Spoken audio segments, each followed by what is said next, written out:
اللهم صل على محمد وآل محمد. أعوذ بالله من الشيطان اللعين الرجيم. بسم الله الرحمن الرحيم. تبارك الذي بيده الملك وهو على كل شيء قدير. الذي خلق الموت والحياة ليبلوكم أيكم أحسن عملا وهو العزيز الغفور.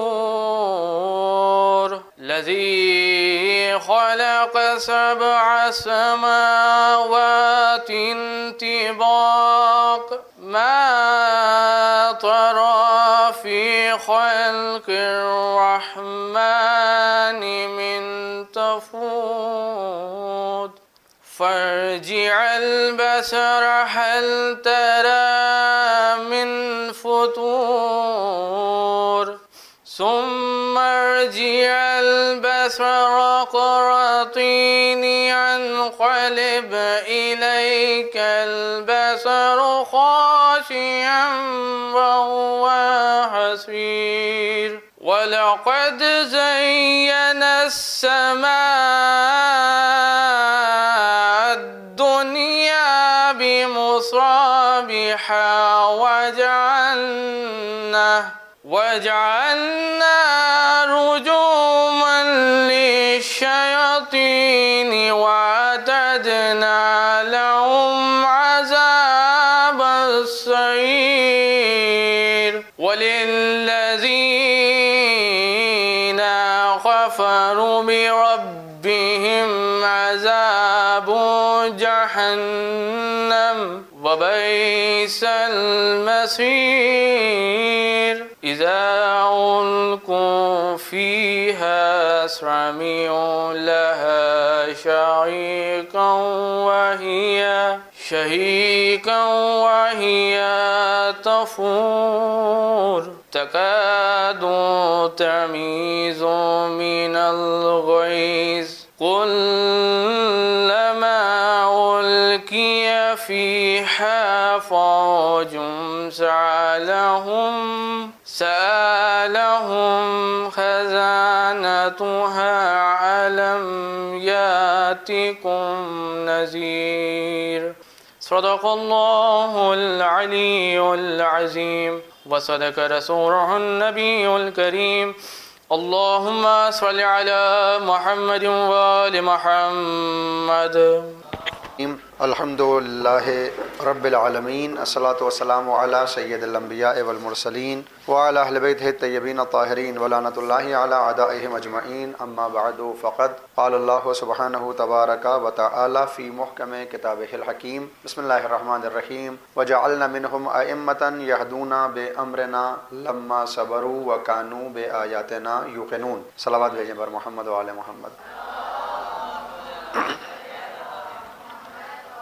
امام عصر کے حوالے سے یہ کلاس ماشاءاللہ جو منعقد ہو رہے ہیں، حضرات شرکت کر رہے ہیں، اس میں بہت سی چیزیں پہلے آنے والے عالم مولانا رضا حسین صاحب نے آپ تک پہنچائی ہیں. کچھ باتیں میں پہنچانے کی کوشش کر رہا ہوں جس میں بہت سی خطائیں اور غلطیاں بھی ہیں. مجھ سے کہا گیا ہے اسپیشلی طور پر کہ بہت تیز بولتا ہوں، اسپیڈ بہت زیادہ ہوتی ہے، سلو کرنا چاہیے کیونکہ سمجھ میں نہیں آتی بہت سی باتیں. اذان ہو جائے تو پھر بات کرتے ہیں.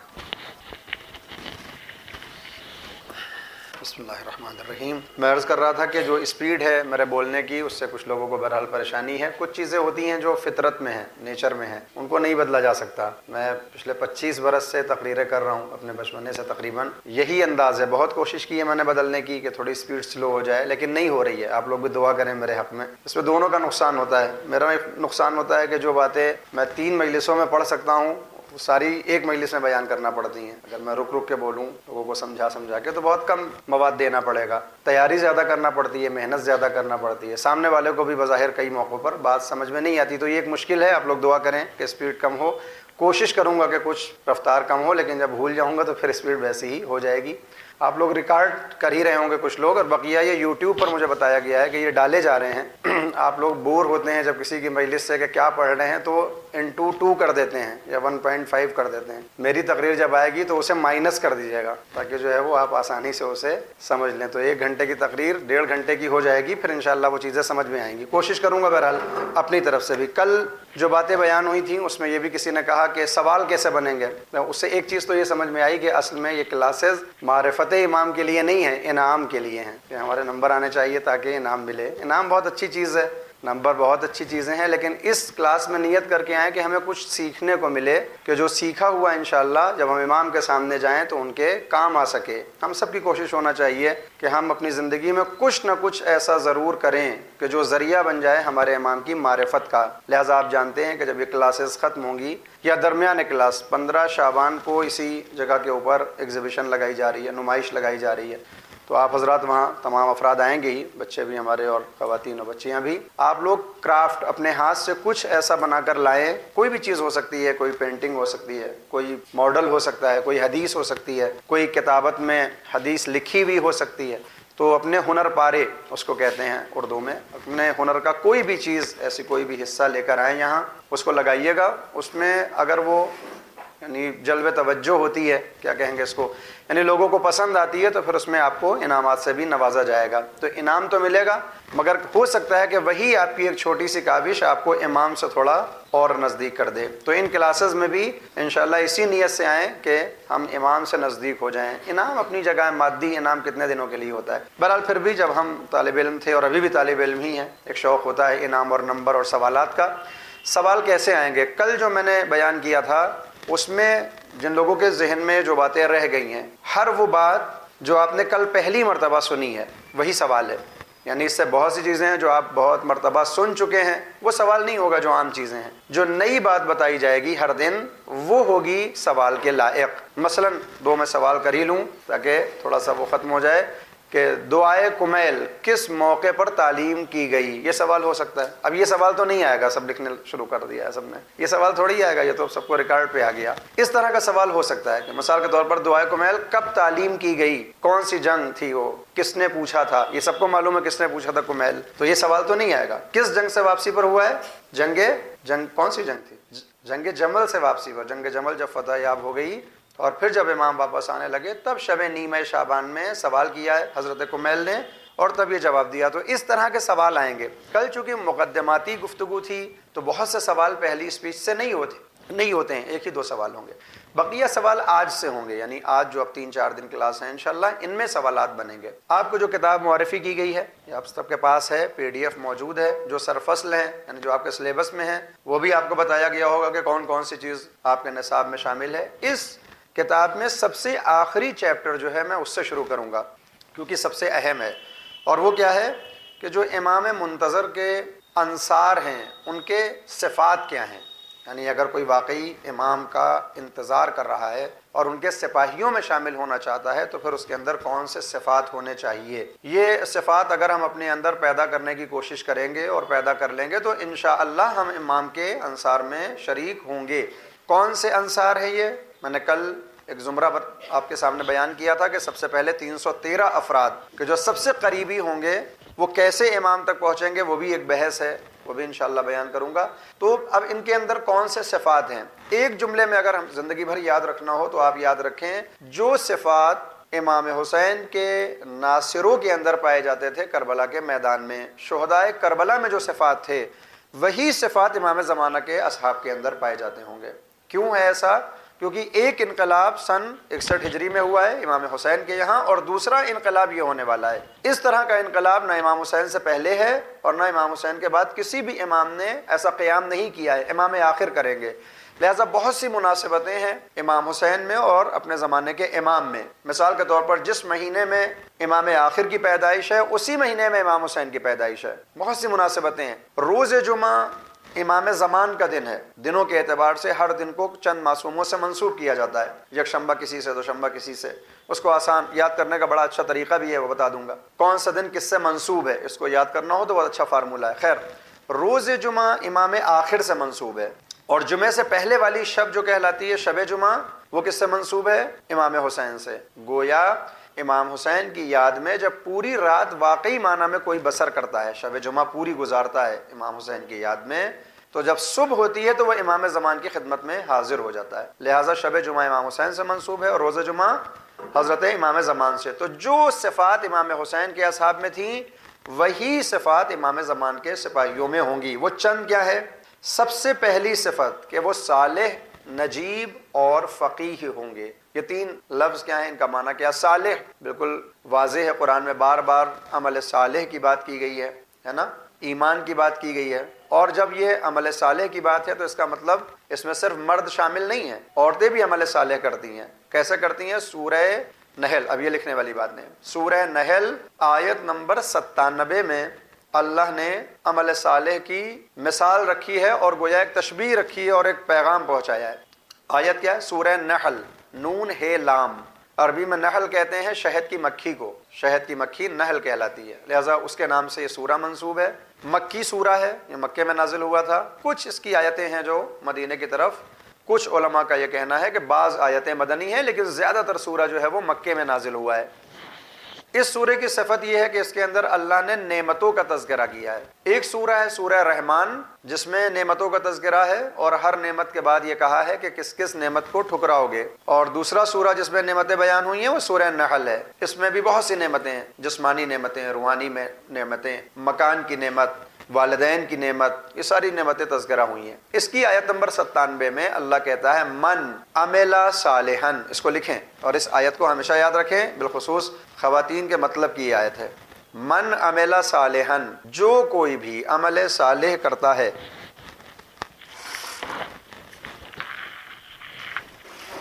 صلوات بھیجیں آپ حضرات۔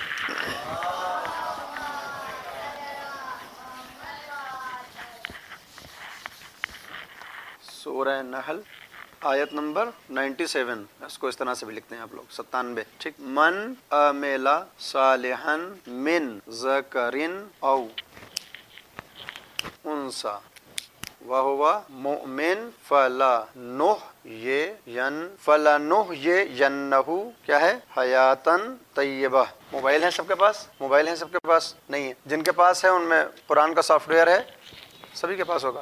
آپ چیک کر لیں سورہ نحل کی آیت نمبر 97، یہ اس لیے کہہ رہا ہوں چیک کر لیں کہ اس کو آپ بک مارک کر لیں تاکہ بعد میں جا کے اس آیت کو حفظ بھی کر لیں، یہ بہت فائدہ پہنچاتی ہے۔ کیا ہے ترجمہ اس کا؟ بہت آسان ہے، من جو کوئی بھی عمل صالحا عمل صالح انجام دے، جو کوئی بھی عمل صالح انجام دے، من ذکرن چاہے وہ مرد ہو، مذکر ہو، او انثی چاہے وہ مؤنث یعنی خاتون ہو۔ یہ جو کہا جاتا ہے اسلام میں خاتون کو درجہ نہیں ملا اور مردوں کو زیادہ درجہ ملا ہے، تو ایسا کچھ نہیں، جو کوئی بھی عمل صالح کرے گا چاہے مرد ہو اور چاہے عورت ہو، وہ مومن، بس ایک شرط ہے کہ عمل صالح ایمان کے ساتھ ہونا چاہیے، کیونکہ تین صورتیں بنتی ہیں۔ ایک، آپ کو اس دنیا میں لوگ نظر آئیں گے کہ وہ ان کا دعویٰ ہوگا ہمارا ایمان ہر چیز پر ہے، ہم توحید بھی مانتے ہیں، عدالت بھی مانتے ہیں، نبوت بھی مانتے ہیں، امامت بھی مانتے ہیں، قیامت بھی۔ کچھ ایسے ہوں گے جو کہیں گے ہم سب چیزوں پر ایمان رکھتے ہیں لیکن عمل ہم نہیں کریں گے، نماز کی کیا ضرورت ہے، روزے کی کیا ضرورت ہے، جب ہم نے اہل بیت کو مان لیا، بعض ہوتے ہیں ایسے، جب تو پھر اب نمازوں کی کیا ضرورت ہے۔ بہت کم ایسے لوگ ہیں، ایسے یعنی اب ان کی تعداد بہت کم رہ گئی ہے جو اس طرح کا سوچتے ہیں۔ لیکن اگر کسی کے پاس ایمان ہو لیکن عمل ہو ہی نہ تو پھر یہ فائدہ نہیں پہنچائے گا۔ من عمل صالحا، عمل صالح ضروری ہے۔ سورہ عصر میں بھی ہم پڑھتے ہیں والعصر ان الانسان لفی خسر الا الذین آمنوا وعملوا الصالحات، صرف اس دن اس کو فائدہ ملے گا جو ایمان والا ہے اور عمل صالح کرتا ہے۔ تو صرف ایمان ہو عمل صالح نہ ہو کوئی فائدہ نہیں۔ دوسرے آپ کو کچھ بے دین افراد نظر آئیں گے۔ بے دین کا مطلب ہے جو دین کو نہیں مانتے، جو کسی دین کو، اسلام کی بات نہیں، شریعت نہیں مانتے، لیکن آدمی بہت اچھے ہیں، ان کے پاس پیسہ ہے۔ آپ نے ان سے کہا کہ لڑکیوں کی شادی ہونی ہے، انہوں نے کہا کہ ہم 10 لاکھ روپے دے دیں گے۔ دین کو نہیں مانتے مگر ہاسپٹل کی ضرورت ہے، انہوں نے اسپتال بنا دیا، اسکول کی ضرورت ہے، اسکول بنا دیا۔ کچھ ایسے ہوں گے جو عمل تو کریں گے، ہر طرح کا عمل، چیریٹی کے ہر کام کر رہے ہیں، یتیموں کو پال رہے ہیں مثال کے طور پر، ہاسپٹل بنا رہے ہیں، روڈ میں پیسے دے رہے ہیں، فقیروں کی مدد کر رہے ہیں، ہے نا، سیلاب آتا ہے اس میں کروڑوں روپے دے دیتے ہیں، جو مائگریٹ کر کے چلے جاتے ہیں، جو مہاجر کہلاتے ہیں جنگ کی وجہ سے، ان کی مدد کر رہے ہیں، لیکن وہ ایمان نہیں رکھتے، یعنی وہ نہ اللہ کو مانتے ہیں نہ رسول کو مانتے ہیں، کسی کو نیک کام کرتے ہیں۔ ہیلو ہیلو ہیلو ہیلو کام نہیں کر رہے ہیں. Hello hello. خیر، جو لوگ صرف عمل کرتے ہیں، اس کو ٹھیک کرا دیں تو بہتر. جو لوگ صرف عمل کرتے ہیں لیکن ایمان ان کے یہاں نہیں ہوتا، تو دنیا میں تو ان کے عمل کی وجہ سے ان کو فائدہ ملتا ہے کہ لوگ تعریف کرتے ہیں ان کی، لیکن چونکہ ایمان نہیں ہے لہٰذا نتیجے میں یہ حیات نہیں ملتی. ترجمہ کر دوں: من عمل صالحا، جو کوئی بھی عمل صالح کرتا ہے، من ذکرین، چاہے مرد ہو، او انسا، یا عورت ہو، وہو مومن، اگر وہ مومن ہے، انعام کیا ملے گا؟ فلنحیینہ حیاتن طیبہ، پس ہم اسے ایسا زندہ کریں گے، ایسی زندگی دیں گے جو حیات طیبہ کہلاتی ہے. حیات طیبہ کیا ہے انشاءاللہ کسی موقع پر اگر ہوگا تو بیان کروں گا، لیکن اس آیت میں دو باتیں واضح ہیں کہ مرد اور عورت دونوں کے لیے بالکل برابر سے ہے اللہ کی طرف سے انعام، مگر شرط یہی ہے کہ نیک عمل بھی کرنا ہوگا اور ایمان بھی رکھنا ہوگا. ان دونوں میں سے ایک بھی چیز کم ہو گئی، ایمان ہے عمل نہیں، کوئی فائدہ نہیں. عمل بہت زیادہ ہے، ہیلو ہیلو ہیلو، عمل ہے ایمان نہیں ہے تو بھی اس کا کوئی فائدہ نہیں ہوگا. ان دونوں کا ہونا ضروری ہے، اگر یہ دونوں ہوں گی تو پھر حیات طیبہ مل جائے گی. کوئی باتیں، ہم آ گئے ادھر ہی آ گئے، کوئی باتیں ہم اس طرف. تو اب امام آخر کے صحابیوں کی سب سے پہلی صفت کیا ہے کہ وہ کون ہوں گے؟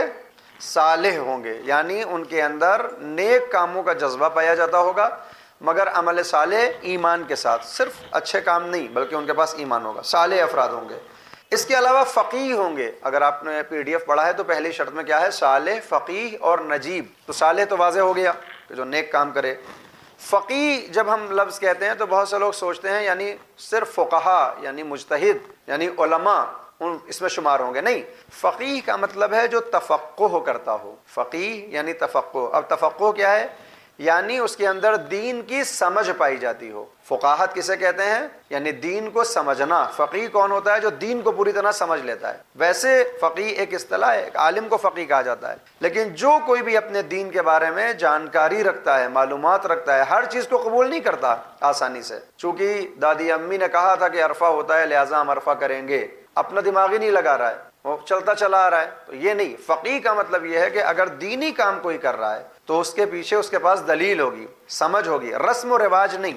بہت سی چیزیں ہمارے معاشرے میں رسم ہیں، چونکہ ہوتی چلی آئی ہیں لہذا ہو رہی ہیں.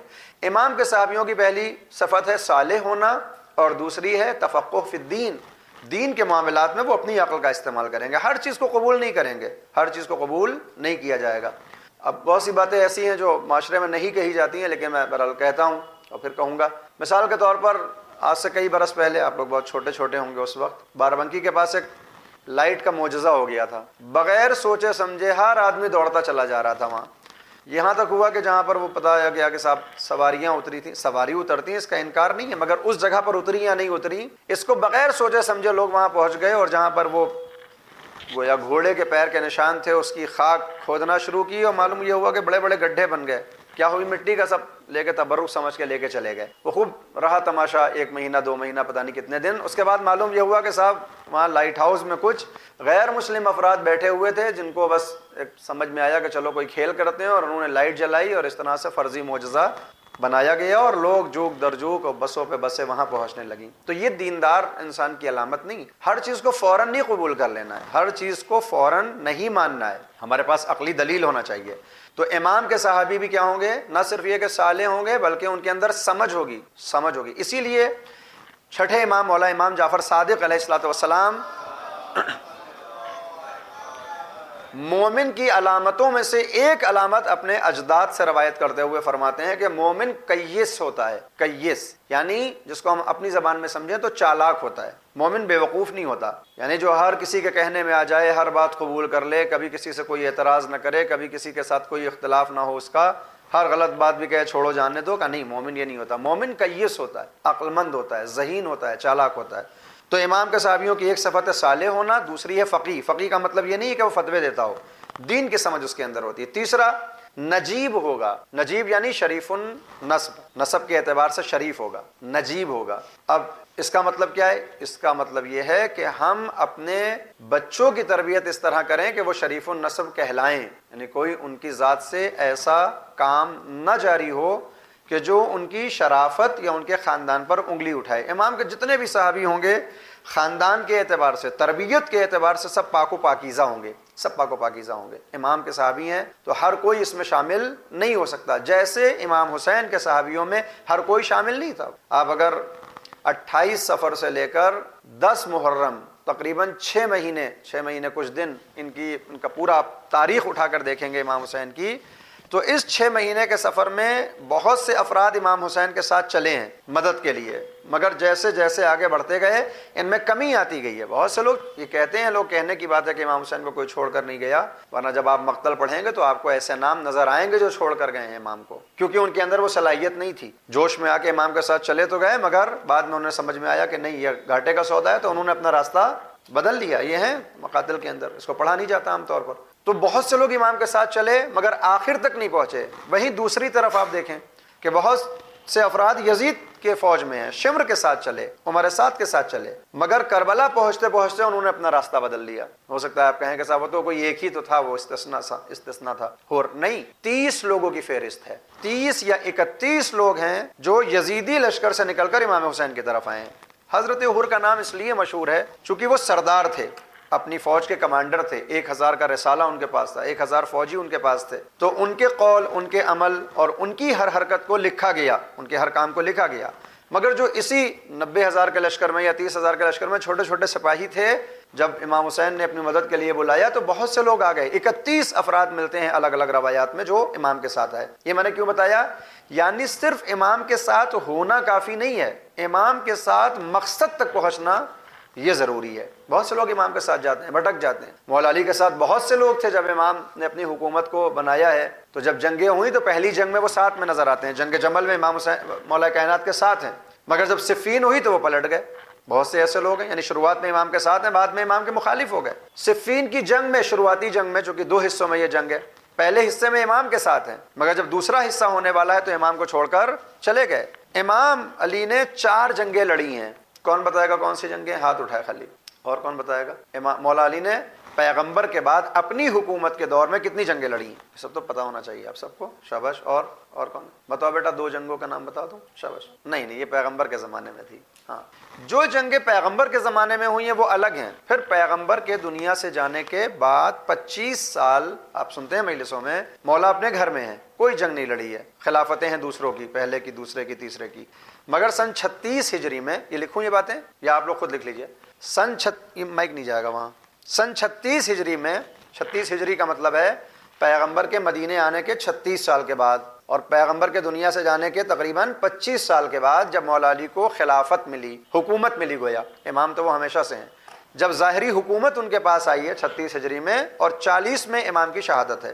36 سے 40 تقریباً 4 ساڑھے 4 برس بنتے ہیں امام علی مقام کی زندگی کے۔ ان 4 ساڑھے 4 برس میں 4 بڑی جنگیں ہیں مولا علی نے جو لڑی ہیں اپنی شہادت سے ٹھیک پہلے۔ ان میں پہلی جنگ کا نام ہے جنگ جمل۔ جنگ جمل کس کے ساتھ تھی؟ عائشہ کے ساتھ، کہ جس کو مولا کائنات نے باقاعدہ طور پر فتح کی۔ بھائی ظاہر سی بات ہے، مولا کائنات کو کون شکست دیتا؟ اس جنگ میں جو علمدار لشکر تھے وہ کون تھے؟ بہت سے لوگ ہیں، لیکن سب سے بڑا نام کس کا ہے؟ امام حسن کا نام ہے۔ لوگ جو کہتے ہیں امام حسن نے جنگ نہیں کی، وہ جنگ جمل دیکھیں، جنگ جمل جو جیتی گئی ہے وہ امام حسن کے زور پر جیتی گئی۔ اور آپ نے سنا ہوگا کہ اس پیغمبر کی زوجہ نے بعد میں امام حسن کے جنازے پر تیر چلوائے، سنا ہے نا؟ وہ اسی بنیاد پر چلائے تھے، چونکہ بعض روایات میں ہے کہ وہ جو پیر کاٹے تھے اس اونٹ کے، وہ دوسروں کی طرف نسبت دی جاتی ہے، وہ مولا امام حسن نے پیر کاٹے تھے، کیونکہ وہ فتنہ تھا، وہ ہے ایک داستان، تو وہ اس کا بغض اپنے سینے میں رکھے ہوئے تھی، جس کا بدلہ اس نے امام حسن کی شہادت پر لیا۔ تو پہلی جنگ جنگ جمل ہے۔ بہت سے لوگ امام علی کے ساتھ جنگ جمل میں تھے، جنگ جمل میں تھے، لیکن جب دوسری جنگ ہوئی ہے جس کو کہا جاتا ہے جنگ صفین، صفین کس کے ساتھ ہوئی ہے؟ معاویہ علیہ الحاویہ، اللہ اس کا جہنم میں عذاب میں اضافہ کرے۔ دوسری جنگ ہوئی ہے جنگ صفین۔ بہت سے لوگ جو جنگ جمل میں مولا کے ساتھ تھے، جنگ صفین میں مولا کو چھوڑ کر چلے گئے، یعنی امام کے ساتھ چلے مگر آدھا راستہ انہوں نے بدل لیا۔ جنگ صفین میں بہت سے لوگ شروع میں امام کے ساتھ ہیں مگر بعد میں وہی امام کے مخالف ہو گئے۔ وہ جو مخالف ہوئے انہوں نے الگ سے ایک جنگ امام کے ساتھ کی ہے، دشمنوں نے نہیں، کل تک یہ اپنے تھے، بظاہر نام کے اپنے تھے۔ صفین میں مولا کے ساتھ ہیں، مگر صفین کے ختم ہونے کے بعد ایک حکمیت ہوتی ہے، دوسری طرف بات چلی جائے گی اس لیے نہیں ذکر کروں گا۔ ایک مسئلہ ہوتا ہے کہ جس سے ناراض ہو جاتے ہیں مولا علی سے، اور پھر علی کے قتل کے لیے آمادہ ہو جاتے ہیں، وہی جو کل تک امام کے ساتھ تھے بظاہر۔ ان سے جو جنگ ہوئی ہے اس کا نام ہے جنگ نہروان۔ یہ تیسری جنگ تھی، میں نے 4 جنگیں شاید کہیں تھی، وہ غلط بات۔ یہ 3 جنگیں، پہلی جنگ جنگ جمل، دوسری جنگ جنگ صفین، تیسری جنگ جنگ نہروان۔ جنگ جمل ہوئی ہے عائشہ سے، جنگ صفین ہوئی ہے معاویہ سے، جنگ نہروان ہوئی ہے خوارج سے۔ خوارج کون ہیں؟ جو کل تک بظاہر اپنے آپ کو کہتے تھے کہ ہم علی کے چاہنے والے ہیں، لیکن علی کے ایک فیصلے کے خلاف کھڑے ہو کر انہی کے دشمن بن گئے، اور پھر انہوں نے جنگ نہروان لڑی۔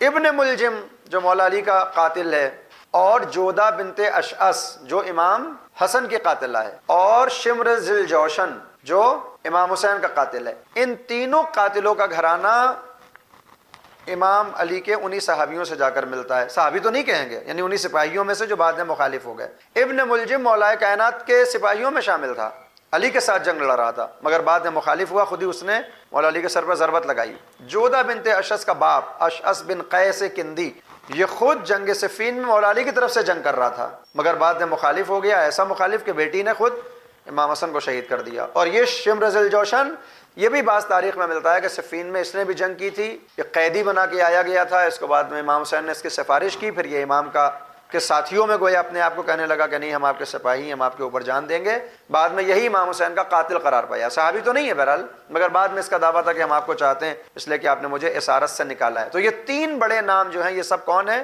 پیچھے دیکھیں گے تو سب کے اوپر امام علی کا کوئی نہ کوئی احسان ہے۔ بہرحال میں یہ کہہ رہا تھا کہ امام کے ساتھ چلنا، شروعات کرنا بڑی بات نہیں ہے، منزل تک پہنچنا بہت ضروری ہے۔ وہی پہنچیں گے جن کے اندر عمل صالح کا جذبہ ہوگا، وہی پہنچیں گے جو دین کو سمجھتے ہوں گے، بے وقوف نہیں ہوں گے۔ جنگ جمل میں بہت سے لوگ مولا کائنات کے خلاف کیوں ہو گئے؟ کیونکہ وہ بے وقوف تھے۔ ایک طرف امام ہے جو کہہ رہا ہے میرے ساتھ جنگ کرنا ہے، میرے سامنے جو آیا ہے وہ باطل پر ہے، کیونکہ ان کے اندر عقل نہیں ہے، وہ احمق ہے۔ وہ کیا کہتے ہیں کہ ہم پیغمبر کی بیوی سے کیسے لڑیں گے؟ ہم پیغمبر کی بیوی سے تو نہیں لڑیں گے۔ تو یہ بے وقوفی ہے نا کہ جب امام وقت جو خود پیغمبر کا جانشین ہے اس کے مقابلے میں تم آ رہے ہو، اس کی بنیاد پر کہ جو ایک زوجہ ہے کہ جس کے خود جو ان کی زندگی ہے وہ بہت اچھی نہیں ہے، تاریخ میں ضبط و ضبط۔ تو شریف النسب کے نجیب ہونا یعنی شریف النسب ہونا، نسبی اعتبار سے اچھا ہونا بہت ضروری ہوگا۔ نسبی اعتبار سے کیسے اچھا ہوگا؟ جب ہمارا اپنا کردار اچھا ہوگا، جب ہمارا کردار اچھا ہوگا تو ہم انتخاب اچھا کریں گے، جب ہمارا انتخاب اچھا ہوگا تو پھر اولاد بھی انشاءاللہ اچھی ہوگی۔ یہ پہلی صفت۔ ایک صفت یہ ہوگی امام کے صحابیوں کی کہ وہ شہادت کے مشتاق ہوں گے، ڈرپوک نہیں ہوں گے، ان کو مرنے سے ڈر نہیں لگتا ہوگا، بالکل ویسے ہی جیسے کربلا والوں کو مرنے سے ڈر نہیں لگتا تھا۔ 13 برس کے حضرت قاسم ہیں، چچا پوچھتے ہیں، امام حسین پوچھتے ہیں مرنا چاہتے ہو اس چھوٹی سی عمر میں؟ موت کیسی ہے؟ تو کیا کہتے ہیں؟ الموت عندی احلی من الاصل، یہ موت میرے نزدیک شہد سے زیادہ شیریں۔ میں اس طرح کی باتیں اس لیے کرتا ہوں کہ یہ سب آپ لوگوں نے سن رکھا ہے تاکہ ہمیشہ یاد رہ جائے۔ تو شہادت کے مشتاق ہوں گے، خدا کی راہ میں قتل ہونے کی تمنا رکھتے ہوں گے، یعنی میدان میں بھی جائیں گے تو اس لیے نہیں کہ ہم دوسرے کو قتل کر کے آ جائیں اور سرمایہ لوٹ کے لائیں، نہیں، ان کی کوشش یہی ہوگی کہ کسی طرح ہم شہید ہو جائیں۔ بہت سے افراد آپ کو ایسے ملیں گے، مثلا ایک نام لیا جاتا ہے ابھی ماضی قریب میں جو شہادتیں ہوئی ہیں حق کے لیے، اس کا نام لیں گے تو شاید یوٹیوب اس میں مشکلیں کھڑی کر دے۔ بہت بڑا جرنل گزرا ہے جس نے پوری دنیا کو گویا ایک طرح سے چیلنج دے رکھا تھا ظالموں کو، کہ جس کی شہادت پر خود دنیا کا سب سے بڑا شیطان یہ کہتا ہے کہ بہت بڑے جرنل کو ہم نے قتل کر دیا ہے۔ تو وہ یہ کہتے تھے کہ یہ ہمیں موت سے ڈراتے ہیں، یہ کہتے ہیں کہ ہم یہ کر دیں گے، یہ کر دیں گے۔ ہم تو موت کی آرزو لے کر میدان میں آتے ہیں، ہم کوئی اپنے آپ کو بچانے کے لیے تھوڑی لڑنے آئے، ہم تو مرنا چاہتے ہیں۔ تو امام کے صحابیوں کی ایک انصار کی صفت کیا ہوگی کہ وہ مرنے کی خواہش رکھیں گے، اور وہی ہم نے کربلا میں دیکھا ہے کہ کیا ہوتا ہے کہ ہر کوئی یہ چاہتا ہے کہ ہم پہلے جا کر شہید ہو جائیں، ہم پہلے جا کر شہید ہو جائیں، ایک دوسرے کو روکا جا رہا ہے تم رک جاؤ پہلے ہم شہید ہو جائیں۔ ایک صفت ان کی ہوگی کہ یہ رات میں بہت کم سوتے ہوں گے۔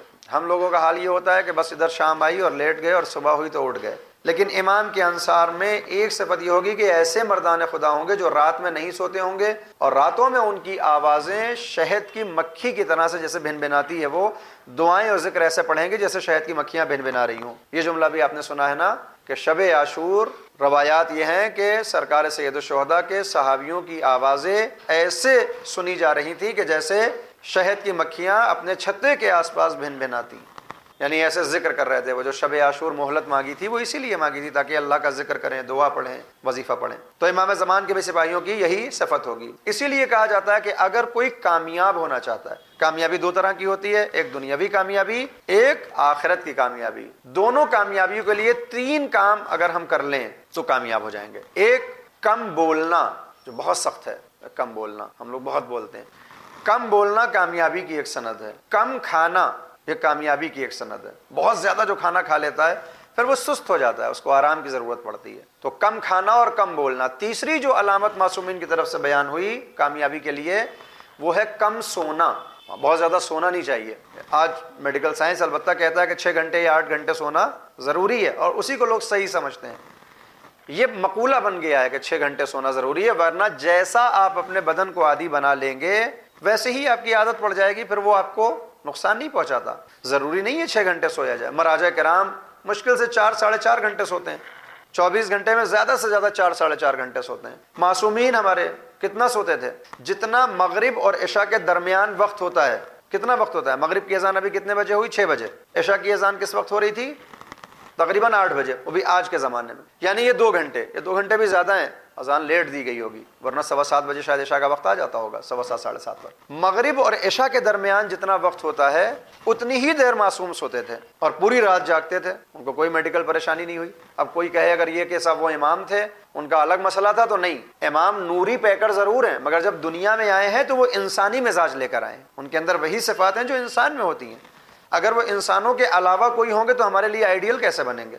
ہم تو پلٹ کے کہہ دیں گے کہ بھائی وہ تو امام تھے اس لیے ایسے ہیں. کہا نہیں, امام تمہارے درمیان جب آتا ہے تو تمہارا جیسا گویا.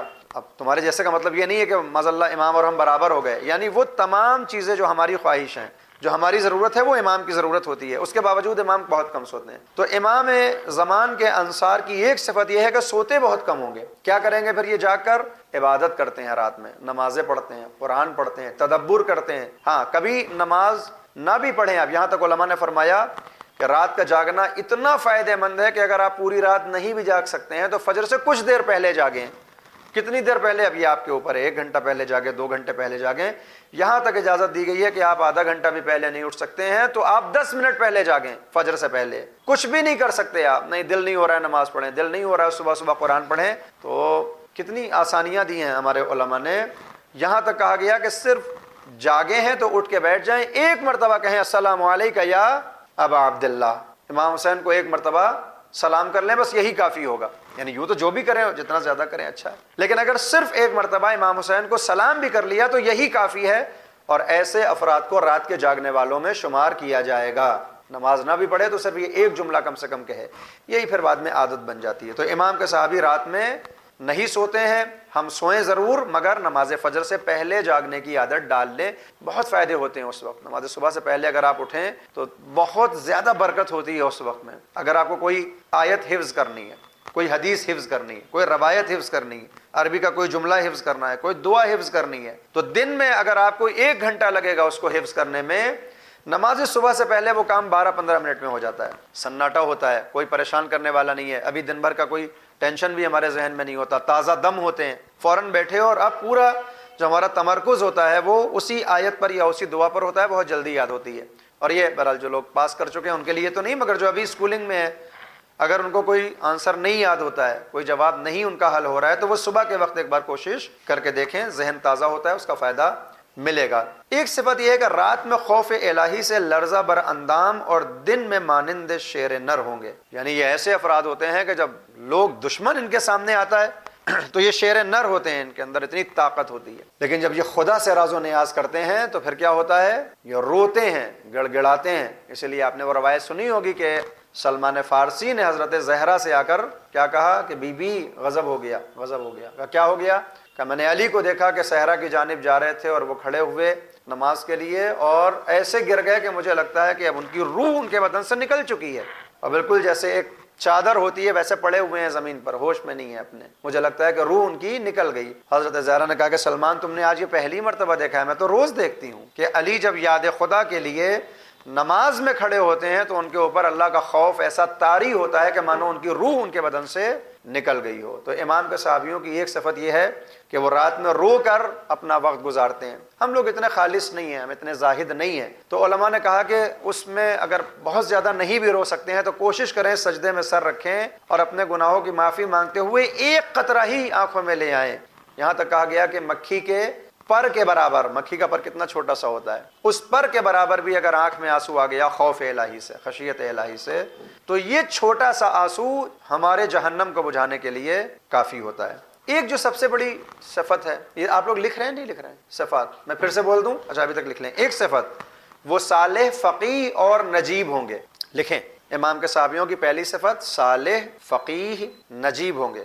دوسری صفت شہادت کے مشتاق ہوں گے اور راہ خدا میں قتل ہونے کی تمنا رکھتے ہوں گے۔ اپنے الفاظ میں لکھیں، وہ بہو لفظ لکھنا ضروری نہیں ہے، مفہوم لکھ لیں آپ۔ شہادت کے مشتاق ہوں گے اور قتل ہونے کی تمنا رکھتے ہوں گے۔ تیسری صفت ایسے مردان خدا ہوں گے جو رات میں خوف الہی سے لرزہ براندام ہوں گے، یعنی ان کا بدن لرز رہا ہوگا، لیکن دن میں فولاد کی طرح ہوں گے۔ رات میں خوف الہی، دن میں فولاد کی طرح۔ ایک صفت یہ ہے کہ رات میں سوتے نہیں ہوں گے، کم سوتے ہوں گے، اور راتوں میں ان کی نمازوں کی آوازیں شہد کی مکھیوں کی طرح آتی ہوگی۔ لکھیا، ایک صفت یہ ہے کہ وہ سب کے سب جوان ہوں گے۔ امام کے جو صحابی اور انصار ہوں گے سب جوان ہوں گے، بوڑھے بہت کم ہوں گے، اتنے ہوں گے جیسے آنکھ میں سرما ہوتا ہے۔ اس کی مثال دی جاتی ہے، آنکھ میں سرما کتنا ذرا سا ہوتا ہے، یعنی اگر 313 ہیں تو ہو سکتا ہے 13 اس میں سے پیر مرد ہوں، بزرگ ہوں، باقی 300 جوان ہوں گے۔ اب یہاں پر ہو سکتا ہے بہت سے لوگ سوچیں کہ صاحب اس کا مطلب جو بوڑھے ہو چکے ہیں، جن کی عمر ہو چکی ہے، تو اب وہ مایوس ہو جائیں کہ اب تو وہ شامل ہی نہیں ہوں گے، تو ایسا نہیں ہے۔ اس کی دوسری تعبیر یہ ہے کہ اگر کوئی اپنی جوانی میں اپنے آپ کو امام کے حوالے کر دیتا ہے، یہ دو باتیں ہیں نا، ایک بڑھاپے میں جا کر امام کی طرف توجہ ہو رہی ہے، ایک یہ کہ جوانی میں امام کی طرف توجہ ہو گئی۔ اگر جوانی میں امام کی طرف توجہ ہو گئی اور وہ بوڑھا ہو کر بھی دنیا سے چلا گیا، تو جب امام آئیں گے اور اس کو بلائیں گے تو یہ جوان کی مانند سے نکلے گا، یعنی جوان حیثیت سے اٹھایا جائے گا، کیونکہ جوانی کے عالم میں اس نے ارادہ کیا تھا کہ امام علی مقام کے سپاہیوں میں یہ رہنے والا ہوگا۔ ٹھیک ہے، ایک بات میں نے کل بتائی تھی، ان کی اصل تعداد وہ کتنی ہے؟ جو سب سے خاص افراد ہیں 313، یعنی 313 جیسے رسول ہوتے ہیں ویسے ہی یہ 313 ہوں گے۔ اتنی بات واضح ہے یہاں تک؟ کوئی سوال کسی طرح کا؟ اب تک اسپیڈ میری تھوڑی کم ہے، خدا کا شکر، اسپیڈ نہ ہوتی تو یہ 10 منٹ میں ختم ہو جاتا جتنا میں نے آدھے گھنٹے میں بتایا۔ ٹھیک ہے، یہاں تک واضح ہے؟ ایک چیز جو آج اور بیان کرنا ہے ابھی چونکہ وقت ہے، کہ امام کے مائک صحیح ہوا تھا، صلوات بھیجیں آپ کو۔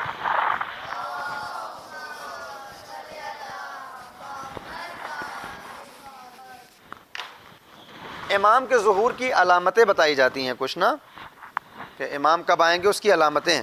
دو طرح کی علامتیں ہیں۔ کتنی طرح کی علامتیں ہیں؟ دو طرح کی۔ کون کون سی؟ احسن تم۔ ایک ہے حتمی علامتیں، یعنی 100% 100% یہ جب تک نہیں ہوگا تب تک امام نہیں آئیں گے، ان کو کہا جاتا ہے حتمی علامتیں۔ دوسری ہے غیر حتمی علامتیں۔ تعداد کتنی ہے حتمی علامتوں کی؟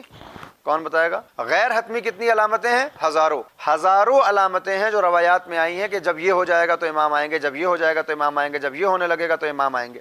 اگر آپ کو دیکھنا ہو غیر حتمی علامتیں تو آپ کہاں دیکھیں؟ آپ سب کے گھر میں ایک کتاب ہوگی جس کا نام ہے 14 ستارے۔ 14 ستارے میں جب امام زمان والے چیپٹر میں آپ جائیں تو وہاں پر ایک پورا پورشن ہے اسی بات کا کہ امام کے ظہور کی علامتیں یا غیر حتمی علامتیں۔ اس میں تقریباً میرا خیال ہے 200 علامتیں ہیں، تقریباً 196 تک کی تو مجھے شاید یاد ہیں، اس سے زیادہ ہوں گی۔ 200 علامتیں تقریباً ہیں جس میں بتایا گیا ہے۔ اب یہ 200 علامتیں 1400 سال میں پوری ہوئی ہیں، یعنی کچھ علامتیں مولا علی کے دور میں ہیں۔ ہاں، بہت سے لوگ سوچتے ہیں کہ امام زمانہ کی علامتیں امام کے غیبت میں جانے کے بعد شروع ہوئی ہیں، نہیں، امام کے ظہور کی علامتیں اسی وقت سے شروع ہو گئی تھیں جب حضرت زہرا کے پہلو پر دروازہ گرایا گیا۔ پہلی مرتبہ بی بی نے اس دن امام کا نام لے کے ان کو یاد کیا، تو ایک علامت یہ تھی کہ جب خانہ اہل بیت کے اوپر اس طرح سے ظلم ہوگا تو پھر اس ظلم کو ختم کرنے کے لیے وہ منتقم انشاءاللہ ظہور فرمائے گا۔ تو وہاں سے یہ علامتیں شروع ہوتی ہیں اور وہ علامتیں مسلسل جاری ہیں۔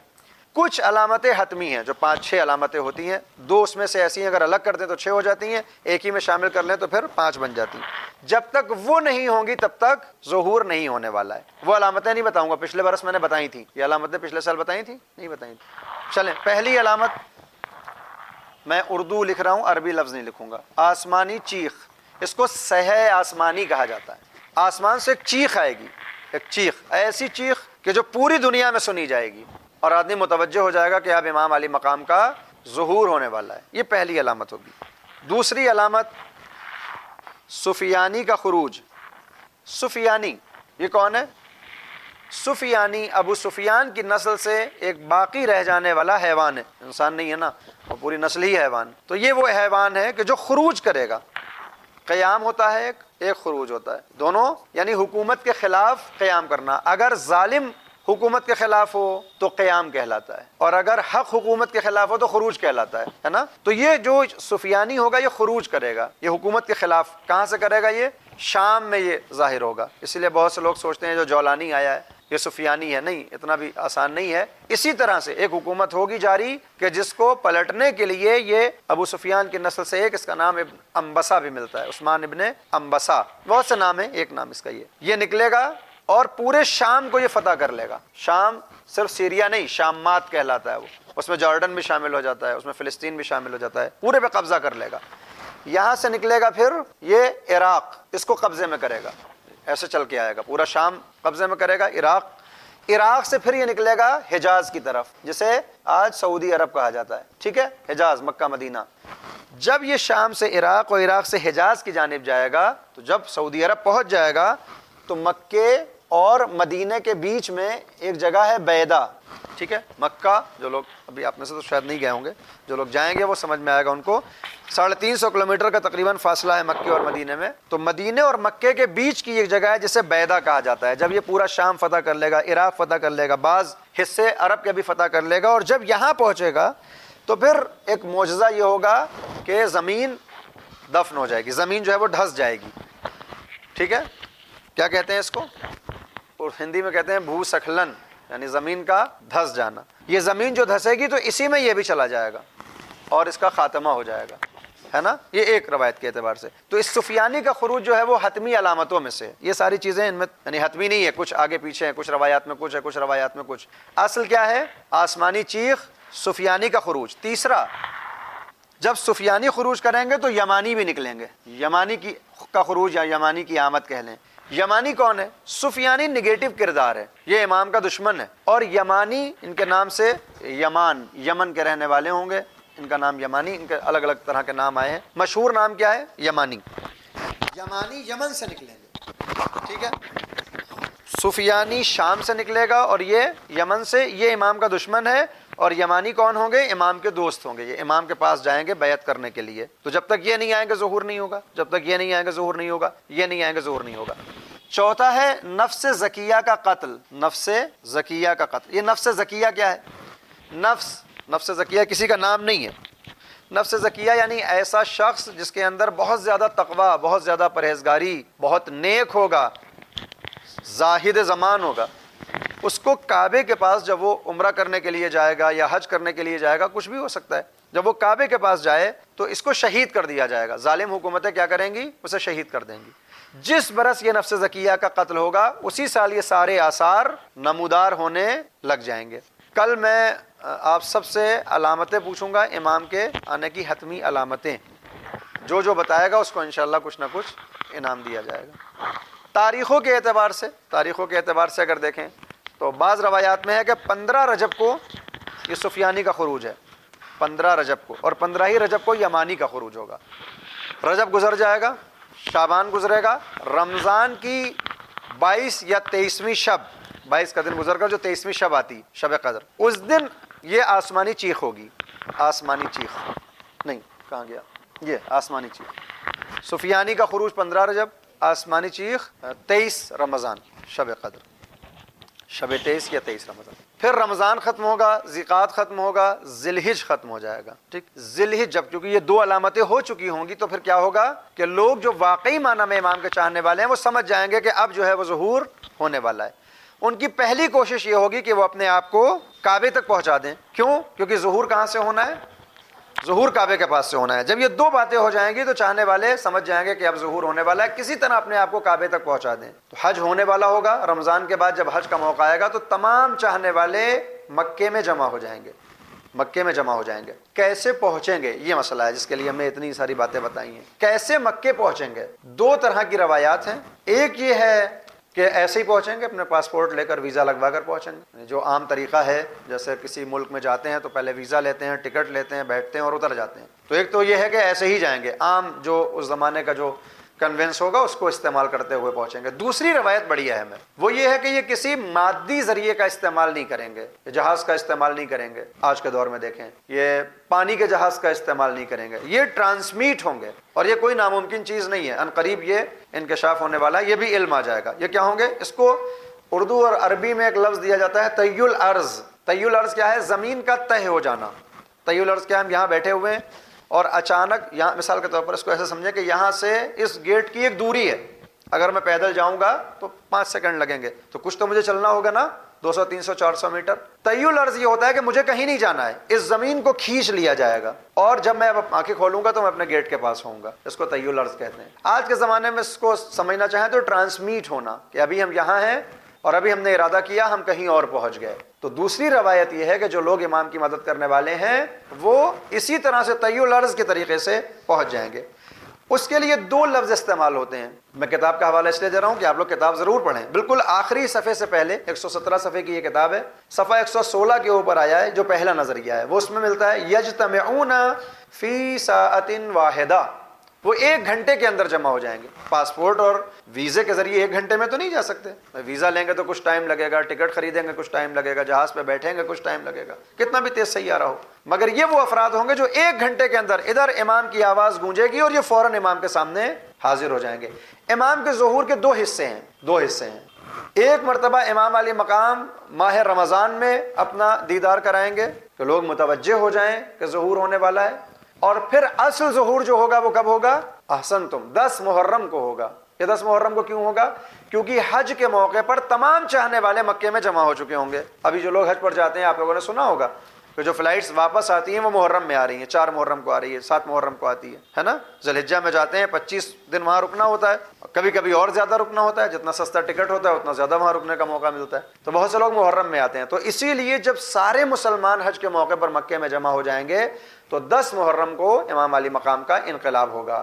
تو رجب، 15 رجب سے لے کر 10 محرم، اسی 6 مہینے کے اندر ساری علامتیں بھی پوری ہو جائیں گی، جو بھی علامتیں ہیں، چاہے وہ سفیانی کا خروج ہو، چاہے یمانی کا خروج ہو، چاہے سہ آسمانی ہو، چاہے نفس زکیہ کا قتل ہو، چاہے آسمان پر ایک ہاتھ کا نظر آنا ہو، یہ بھی ان علامتوں میں سے ایک علامت ہے۔ یہ ساری چیزیں جو ہیں وہ 6 مہینے کے اندر ہو جائیں گی۔ جانے والے 2 طرح سے پہنچیں گے، ایک طی الارض ہو کر یجتمعون فی ساعۃ واحدہ، دوسری روایت ان کے لیے ہے، اسی طی الارض والوں کے لیے، یسیرون فی السحاب نہارا، یہ دن میں بادلوں کے اوپر سوار ہو کر پہنچ جائیں گے۔ تو یہ ایک طرح سے کہہ سکتے ہیں کہ ہو سکتا ہے اس دور تک کوئی ایسی ٹیکنالوجی آ جائے کہ بادلوں کے اوپر انسان سوار ہو جائے، کوئی ناممکن چیز نہیں ہے۔ علم جس طرح سے ترقی کر رہا ہے کوئی چیز ناممکن نہیں۔ تو ایک تو یہ، دوسرا یہ ہے کہ نہیں، وہی طریقہ ہے کہ جس طریقے سے اب ہم ابھی مکے جانا چاہیں، یعنی جہاز کے ذریعے اور پاسپورٹ کے ذریعے۔ بار بار دوہرا اس لیے رہا ہوں کہ پہلے تیز بول گیا ہوں تو دوبارہ آہستہ سے سمجھ میں آپ لوگوں کو آ جائے۔ تو یہ علامتیں ہیں۔ آج کا جو درس ہے اس سے 3 سوال بناؤں گا، آج کے درس سے 3 سوال بنیں گے۔ کون سے بنیں گے وہ اب آپ کو پورا درس ایک بار یوٹیوب پر سننا ہوگا، انشاءاللہ یہ آپ کو فائدہ پہنچائے گا، اور صرف امتحان کے لیے نہیں، اپنی انشاءاللہ اپنے آپ کو پاکیزہ بنانے کے لیے بھی ان چیزوں کو۔ ہم بہت گناہ گار ہیں، ہم سے بہت گناہ ہوتے ہیں، مگر جتنے گناہ دھل سکتے ہیں، جتنی نیکی ہو سکتی ہے، جتنا اللہ سے قریب ہو سکتے ہیں، جتنا امام سے قریب ہو سکتے ہیں، اتنی کوشش ہمیں ضرور کرنا چاہیے۔ پروردگار آپ سب کی آمد کو قبول کرے، ہم سب کو یہ توفیق دے کہ حقیقی معنی میں امام کے انصار و اعوان میں شریک ہوں۔ اپنی سلامتی کے لیے اور اپنے مرحومین کی مغفرت کے لیے مل جل کے صلوات بھیجیں بر محمد و آل محمد۔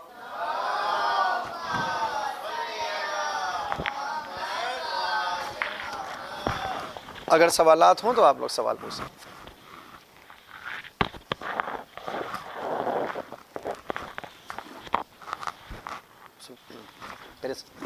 کہ انگوٹھی جو خواتین پہنتی ہیں کیا ان کو بھی زینت میں شمار کیا جاتا ہے اور ان کا چھپانا واجب ہے؟ تو میں نے آدھا جواب دیا تھا اور کہا تھا پورا جواب آج دوں گا۔ وہ یہ ہے پورا جواب کہ 2 طرح کی انگوٹھیاں ہیں۔ ایک انگوٹھی عام ہے، یعنی وہ زینت میں شمار نہیں ہوتی ہے، بس پہنتے ہیں لوگ، زیادہ توجہ بھی نہیں کر رہے ہیں۔ اگر زینت میں شمار نہیں ہو رہی ہے، عام انگوٹھی ہے، اب اس میں معیار جو ہے وہ عوام کو بنایا گیا ہے، لوگ کیا کہتے ہیں۔ اگر لوگ کہتے ہیں نہیں یہ تو عام انگوٹھی ہے، کوئی سجنے سنورنے کے لیے تھوڑی ہے، تو اس انگوٹھی کا چھپانا واجب نہیں ہوگا۔ لیکن اگر انگوٹھی بہت زیادہ ڈیزائن والی ہے، بہت چمک دمک والی ہے، بہت سرخ رنگ والی ہے، مثال کے طور پر کہ آدمی دیکھے گا توجہ کرے گا، تو ایسی صورت میں پھر وہ آلات زینت میں شمار ہوگی اور اس کو بہرحال نامحرم سے چھپانا ہوگا، یہ واجب ہوگا۔ تو یہ پورا جواب ہے کہ اگر عام انگوٹھی ہے تو کوئی حرج نہیں ہے، لیکن اگر واقعی زینت کے لیے لوگ یہ کہیں کہ نہیں یہ زینت والی انگوٹھی ہے تو بہتر یہ ہے کہ اس کو، بہتر نہیں بلکہ واجب یہ ہے کہ اس کو نامحرم سے چھپایا جائے۔ اس کا مطلب یہ نہیں ہے کہ آپ نہ پہنیں، نہیں، یہ نہیں ہے، اس طرح سے بیٹھیں۔ اس لیے آپ نے دیکھا ہوگا کہ ماشاءاللہ جو ابائیں آپ لوگ پہن کے آئے اس کی آستینیں لمبی ہوتی ہیں، بہت سے لوگ دستانوں کا استعمال کرتے ہیں، تو کوشش کریں کہ وہ انگوٹھی نامحرم کے سامنے نہ آئے، اور آپ کی یہ کوشش انشاءاللہ ہم سب کو کامیاب و کامران بنائے گی۔ یہ ایک سوال جو تھا وہ کل آیا تھا۔ اگر کوئی اور سوال بھی ہو، آپ بعد میں کرنا چاہیں بعد میں کر لیں، ابھی کرنا چاہیں ابھی کریں، نہیں کرنا چاہتے ہیں تو دعا پڑھیں۔ بسم اللہ۔ جی آپ وہ ماشاء اللہ، بہت اچھا سوال ہے کہ 313 ایک ہی وقت میں اسی زمانے کے ہوں گے، سن 2026 کے ہی ہوں گے یا پچھلے بھی ہوں گے؟ نہیں، مولا علی کے صحابیوں سے لے کر امام آخر کے صحابیوں تک ہوں گے۔ مثلا حضرت مقداد کا نام اس کے اندر ہے، حضرت مقداد بھی ان 313 میں شامل ہوں گے۔ مالک اشتر کا نام اس میں ہے کہ ان 313 میں مالک، یہ وہ لوگ ہیں کہ جو واقعی معنی میں امام کے جانثار تھے اور وہ اپنی پوری طاقت سے جنگ نہیں کر سکے۔ مالک اشتر معاویہ کی گردن تک پہنچ گئے تھے، یعنی یہ ہوتا ہے واقعی امام کا مطیع و فرمانبردار ہونا۔ گردن پر تلوار رکھی ہوئی ہے، کھلا ہوا دشمن ہے، ذرا سا دباتے تو فتنہ ختم ہو جاتا، مگر جب آنے والا آ کے کہتا ہے کہ واپس آ جاؤ، میں کبھی کبھی مذاق میں بھی کہتا ہوں، البتہ جسارت ہے کہ شاید اگر ہم ہوتے ان کی جگہ تو ہم تو دبا دیتے، کہتے ہیں مولا آپ کا آدمی بعد میں آیا تھا، ہم رکھ چکے تھے، لیکن نہیں، جیسے وہ گردن پر رکھے ہوئے مگر آنے والا آیا، کہا کہ نہیں، مولا نے کہا کہ بس ختم کر دو اس کو، مارنا نہیں ہے، فوراً اتارا ہے۔ تو وہ جو مار سکتے تھے نہیں مار سکے، وہ جو جذبہ ان کے اندر ہے، وہ جذبہ انشاءاللہ امام آخر کے زمانے میں ان کو وہ پورا کرنے کا موقع ملے گا۔ تو یہ پوری تاریخ سے ہوں گے، پوری تاریخ سے ہوں گے۔ حتیٰ خواتین میں ایک نام ہے ماشطہ کا، وقت ہو گیا ورنہ میں بھی ان کی داستان سناتا۔ حضرت ماشطہ بھی اس میں ہوں گی۔ ماشطہ حزقیل کی زوجہ ہیں۔ حزقیل کون ہے؟ حضرت موسیٰ کے زمانے کے ہیں۔ یہ میک اپ آرٹسٹ تھیں، فرعون کی بیوی اور اس کی بیٹی کی، یعنی یہ اس کو سجاتی سنوارتی تھیں، مگر دل سے مومنہ تھیں، شوہر بھی ان کے مومن تھے حزقیل۔ ایک روز یہ فرعون کی بیٹی یا بیوی جو بھی ہو اس کے بال صحیح کر رہی تھیں، تو وہ کنگھا ان کے ہاتھ سے گر پڑا، کنگھا گرا تو انہوں نے بسم اللہ کہہ کے اس کو اٹھایا، بسم اللہ۔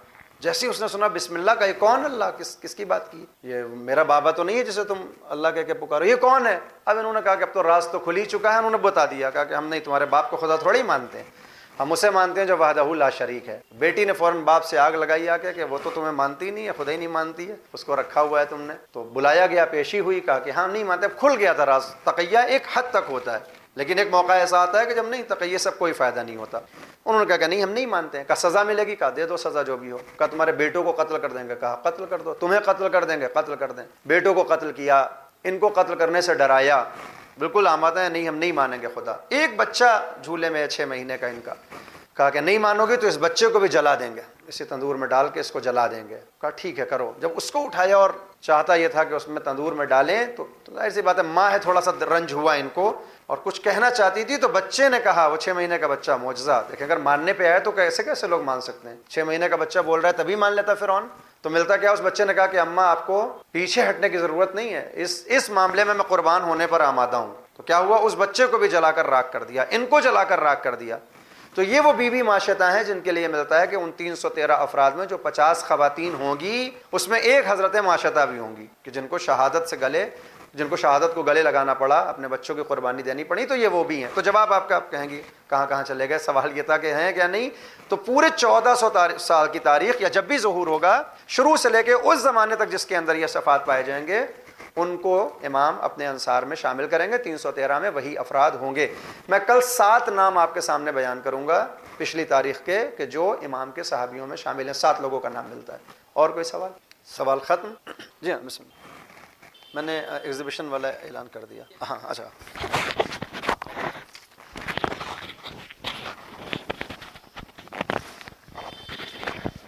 اس وقت ہمارے درمیان فائنینشیل جی ایس ٹی کنسلٹنٹ سے کچھ لوگ آئے ہیں۔ جناب ساتھی صاحب سے گزارش ہے کہ وہ ڈیسک پر تشریف لے آئیں اور برائے مہربانی 5 منٹ میں اپنی بات بچوں تک کہہ دیں کہ جانا رہتا ہے بچوں کو۔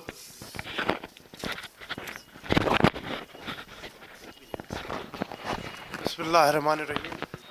السلام علیکم۔ ہم لوگ کی کوشش ایک ایسی کوشش ہے جو بچے 12 پاس یا بی کام یا بی اے یا کوئی اور اس میں شعبے میں، تو ان بچوں کے لیے ہم لوگ ایک کورس لائے ہیں، financial and G S T consultant.